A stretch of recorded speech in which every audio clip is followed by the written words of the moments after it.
So I was studying for my Chinese driver's license test when a very interesting question came up. Here's the original question and my rough translation of it. Pause the video now to see if you can solve it.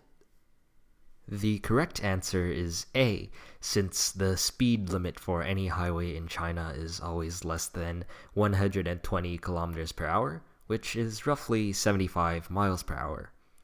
Taking the average speed by dividing the total displacement by the time elapsed, we can deduce that the average speed is greater than the speed limit.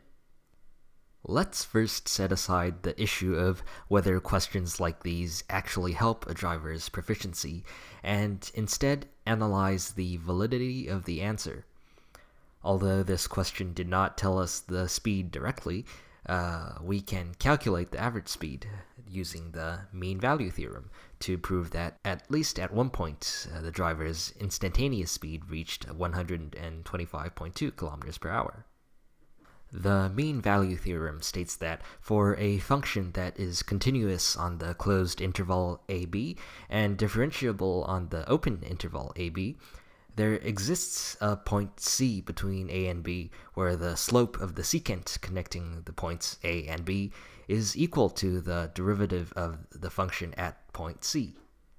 If you draw a displacement time graph for this truck during this hour, you would find that with the start and end points fixed, on any curve there will always exist at least one point when the tangent, or instantaneous speed, equals the secant, or average speed.